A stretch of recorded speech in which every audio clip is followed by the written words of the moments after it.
Le Barça déjà champion, les gars, mais oui!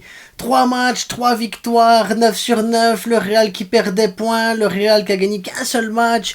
Et oui, la saison commence fort, très très fort. Mais...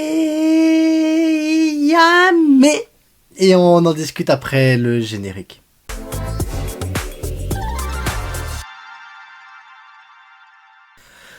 Bonjour à tous et bienvenue sur la chaîne. Alors ceux qui pensent que là il y a de l'arrogance et Barça champion et tout, non, c'est parce que j'ai besoin de parler tranquillement un peu de la situation actuelle du Barça, parce qu'on pourrait oublier que le Barça en fait est en difficulté. Je sais que ça ressemble pas à une équipe en difficulté, je sais que tout a l'air magnifique et beau, que nos concurrents directs sont dans le dur actuellement, mais les gars, il faut qu'on redescende 2 secondes un peu sur terre, parce que je vois plein de trucs du genre combien de titres pour le Barça cette année, tout.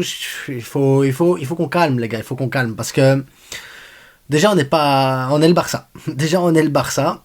On a eu un mercato catastrophique. Il faut dire ce qui est. Le mercato a été catastrophique. Pas parce que juste Dani Olmo, mais parce qu'on perd aussi des joueurs, parce qu'on a perdu des joueurs déjà de base, que ce soit les deux Joao, Gundogan qui est ton meilleur joueur de la saison passée. Tu commences ta saison ici à Roro, tu sais pas comment ça va se passer. Frenkie de Jong, tu sais pas s'il va revenir à 80% ou s'il va se faire opérer pour être à 100%. Et quand il sera à 100%, est-ce qu'il partira pas du Barça à ce moment-là? Tu vois, peux te poser énormément de questions quand même sur le Barça, sur le mercato, la gestion des joueurs et sur le noyau. Le noyau carrément, parce que si tu prends ton 11 de base, je l'ai déjà dit, on a un 11 magnifique. Magnifique. Du Pedri, du Gavi, tu as du Frenkie, du Olmo, du Fermin, Rafinha cette année qui est devenu Ronaldinho presque si tu rajoutes les dribbles, Robert Lewandowski qui se remet à avoir une deuxième jeunesse, Lamine Yamal, tu vas dire Koubarsi, Koundé, enfin bref, tu vois, Baldé, tu sens que tu as quand même un noyau, un 11 qui peut être compétitif et qui peut taper n'importe quelle équipe d'Europe, mais clairement, je le dis clairement, notre 11 peut taper n'importe quelle équipe d'Europe. Mais est-ce que c'est suffisant d'avoir 11 bons joueurs pour jouer la Liga, la Coupe du Roi, la Super Coupe d'Espagne, la Champions League qui a plus de matchs, en sachant que tes remplaçants, c'est Ferran, c'est Fati l'intermittent, t'as Pau Victor, moi je l'aime bien Pau Victor, tu vois, mais c'est pas encore le niveau réellement d'un... Voilà, il va apporter ce qu'il va apporter, et tant mieux, et tant mieux. Mais après, derrière, tu sais, Hector Ford, c'est gentil aussi, c'est mignon, mais il y a un problème qualitatif, je pense, dans le noyau quand même. Tu sais, Inigo Martinez, c'est compliqué. J'ai envie de vous dire, c'est compliqué. C'est pour ça que je vous dis, il faut revenir les pieds sur terre. Parce que si tu as 1 ou 2 blessés supplémentaires, ton 11 n'existe plus. Ton 11 n'existe plus. Et si tu dois jouer des matchs de Ligue des Champions hyper importants que tu dois faire tourner en Liga, j'espère que quand tu vas faire tourner en Liga, ce sera que les équipes bas de classement qui sont pas en forme. Parce qu'on sait comment ça se passe. La Liga, c'est cruel. C'est un marathon, mais tu peux perdre des points contre n'importe qui. Demandez aux Madrilènes. Ils se sont déplacés sur des îles et ils sont revenus sans leurs 3 points en venant des îles. Donc, c'est là que tu te rends compte quand même que la Liga, elle n'est pas évidente. La Liga est un championnat très compliqué. Et à côté de ça, tu as une Ligue des Champions avec plus de matchs, plus de déplacements, et ton équipe, elle est extrêmement jeune. Donc, mais ici, si on doit taper les objectifs, parce que c'est ça la réalité, c'est quels objectifs pour cette année pour Hansi Flick, comment Hansi Flick doit gérer ça. Hansi Flick, il dit il est content du noyau, voilà. Mais la réalité, elle n'est pas là. S'il pouvait aller chercher Tas, s'il pouvait aller chercher un Rodri, s'il pouvait aller chercher un Nico Williams, il dirait pas non. Il dirait pas non. Quand tu vois la pauvreté du noyau, c'est compliqué. Tu sais que t'es de 6 actuellement, t'avais Bernal.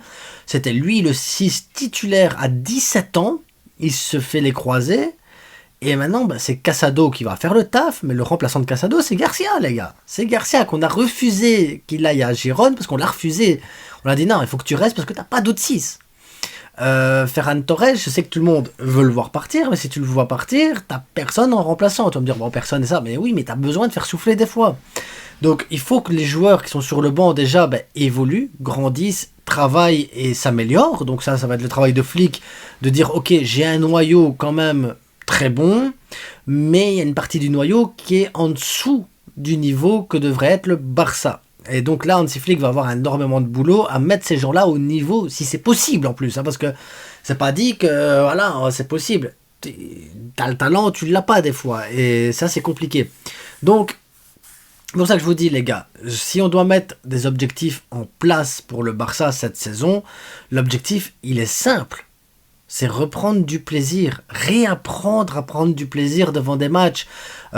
Tu peux prendre du plaisir quand tu vois le Real perdre des points et tout ça, et toi de ton côté prendre du plaisir quand tu joues tes matchs. Même si tu fais un match nul, que tu es frustré parce que tu dis merde, on a eu 5-6 occasions, on les a ratées, on repart avec un seul point, mais que tu as vu du beau jeu, sois satisfait de ça, parce que la saison va être longue, et qu'il n'y a rien qui nous dit qu'en janvier ce soit plus compliqué. Tout simplement plus compliqué. Donc prenons du plaisir quand on peut prendre du plaisir. Parce qu'il faut qu'on prenne du plaisir, ça fait longtemps qu'on n'en a pas eu.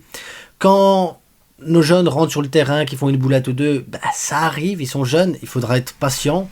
Et je pense qu'il faudra, si on fait saison blanche aujourd'hui, parce qu'imaginons qu'on fasse saison blanche, c'est pas interdit qu'on fasse une saison blanche non plus, hein, on a un noyau moins qualitatif que celui de la saison passée, clairement. On a un noyau plus jeune que celui de la saison passée aussi. Donc, il va falloir accepter qu'à un moment donné, il y ait une baisse de régime des joueurs. Il va falloir accepter qu'à un moment donné, on soit dans le dur. Mais que il faudra travailler le mental des joueurs. Je pense que les jeunes, ça va aller. Mais le mental des anciens. Il va falloir que les anciens acceptent que des fois, ça va être compliqué de jouer avec des plus jeunes. Et que des fois, ça va être compliqué. Tout simplement compliqué, les gars. En attendant, prenons du plaisir, parce que c'est vraiment le mot d'ordre aujourd'hui, c'est prenons du plaisir. On a un noyau, si tu prends ton 11, tu peux gagner la Liga, si tu prends ton 11, tu peux gagner la Ligue des Champions, tu peux gagner la Coupe du Roi, tu peux gagner la Super Coupe d'Espagne, il n'y a aucun problème avec ton 11, mais tu pourras pas mettre ton 11 à tous les matchs. Et c'est là en fait qu'il va falloir vraiment compter sur les remplaçants, je sais qu'il y a là, mais il va falloir compter sur du Ferran, sur du Fati, sur du Garcia. Il va falloir compter sur Hector Ford, Martin, il va falloir compter sur des Casado aussi, il va falloir compter sur des jeunes de la B, ou Nike qui s'entraînent là avec la A. Peut-être qu'il y a d'autres jeunes qui vont sortir de là, peut-être qu'on va sortir un pot prime dans 6 mois, 8 mois, j'en sais rien, tu vois. Mais il va falloir soutenir l'équipe, il va falloir être solidaire, il va falloir être derrière les joueurs, les gars. Parce que derrière la direction, ça va être compliqué vu ce qu'ils sont en train de nous faire, mais au moins derrière les joueurs, derrière le staff. Et je suis sûr que ça va aller. Je suis convaincu que ça va aller. Et qu'on va prendre énormément de plaisir cette année.